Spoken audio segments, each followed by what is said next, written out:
Lifebox is an international NGO working around the world to make surgery and anesthesia safer. And in this video, we're going to learn more about Lifebox's safe anesthesia program and the Lifebox pulse oximeter. The pulse oximeter is the most important monitor available in anesthesia care.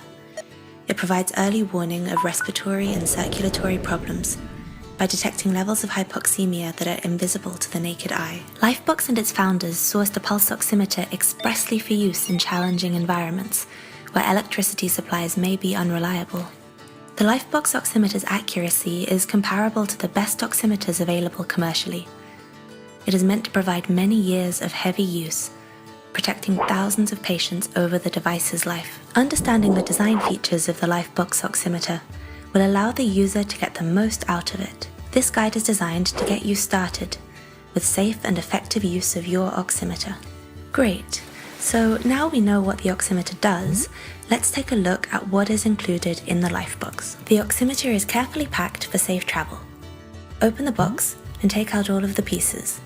You will have an oximeter in a yellow protective cover, a rechargeable battery, a charger and 3 different plug types, 2 probes, 1 adult and 1 pediatric, a pillow clip, a multi-language education tool, a user manual and quick start guide, and a welcome letter with a copy of the WHO's surgical safety checklist. If any pieces of the equipment are missing or broken, contact Lifebox immediately by emailing oximeters@lifebox.org. Now that we know what's included in a Lifebox, let's take a look at the steps involved in setting it up.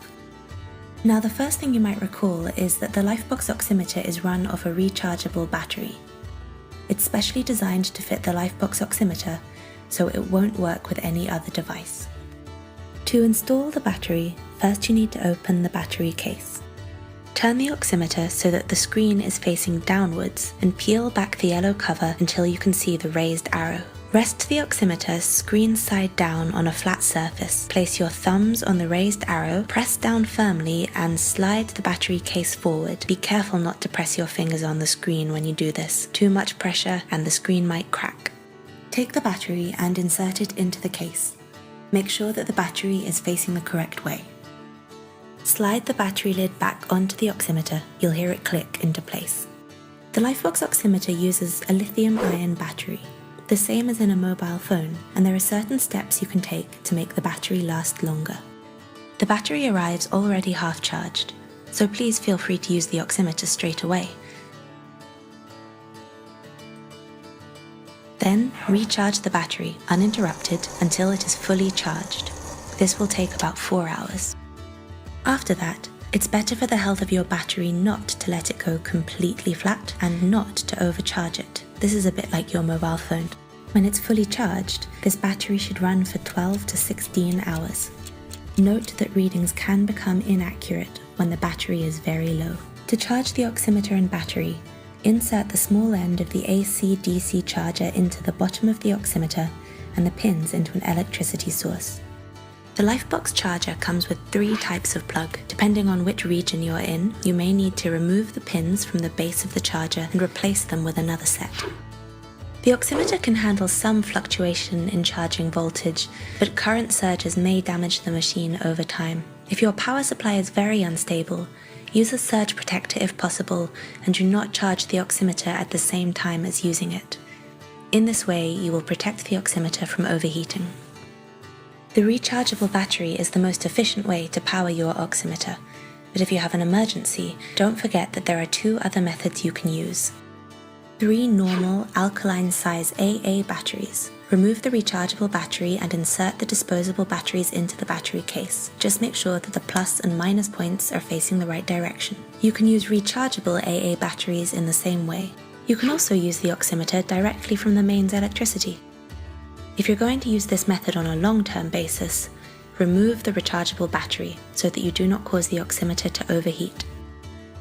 If your rechargeable battery stops working, contact the person or organization who provided you with the oximeter, or contact Lifebox directly. Next, you can attach the pillow clip.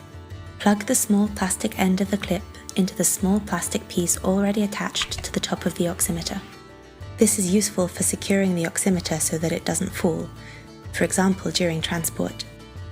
Now let's talk about the probes. When the oximeter is on, you'll see a small red light on one side of the oximeter pad, the LED, and the photodetector on the other side. The probe reads the light transmitted through the tissues and sends this information to the oximeter box. The Lifebox oximeter comes with two probes, an adult finger clip, which can also be used on the toe for smaller patients, and a pediatric finger clip. Neonatal wrap probes and ear clip probes are also available through Lifebox. Between patients, you must clean the probes gently with a damp cloth or alcohol swab. It's important to keep the LED and photodetector clean. To connect the probe to the oximeter, plug the base of the probe into the top of the oximeter here. Note that the probe only inserts one way. The pins are arranged in a sloping shape. It is very important that you check the angle of the pins and the angle of the receiving end of the oximeter before trying to connect the two. If you force the probe in upside down, you will bend the pins and the probe will no longer pick up a reading. When disconnecting and connecting the probe, grip the end firmly. Do not pull the cable to prevent the small wires inside from tearing. Test the probe on your own finger before using it on a patient. Assuming you are healthy, you should get normal readings for your oxygen saturation and heart rate. So now that we know how to set up the oximeter, let's talk about the controls. The first button to recognize is this one here, which is your on and off switch. Turn on, press and hold firmly until you hear a beep. To turn off, press and hold firmly until the screen goes blank. Right above it is a button that allows you to turn the pulse rate waveform on or off. You can read the waveform to obtain additional information about your patient's circulation. To learn more, refer to the education tool or the Lifebox website, www.lifebox.org. On the opposite side, this button opens the menu. The button in the middle, the up-down, allows you to scroll through options in the menu. The menu allows you to change certain features, such as the volume of the beep and the alarm limits. For more information, consult the user guide. The beep of the oximeter changes with the oxygen saturation. This is a second set of eyes and ears in your operating room, and we recommend that you keep the beep of the oximeter audible at all times. Below the menu is a button that can silence the oximeter alarm, but only for 120 seconds. The alarm goes off whenever the SpO2 or pulse rate falls below the range you have set, unless the device has been silenced. Let's turn our attention to the display. There are no buttons on the display. That's important to keep in mind because too much pressure on the screen can damage it. On the display, you'll see a reading of your SpO2 as well as your pulse rate or heart rate.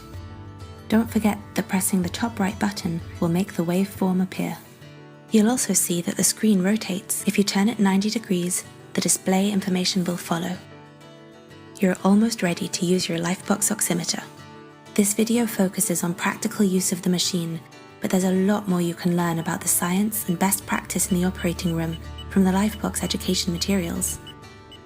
These are available in multiple languages.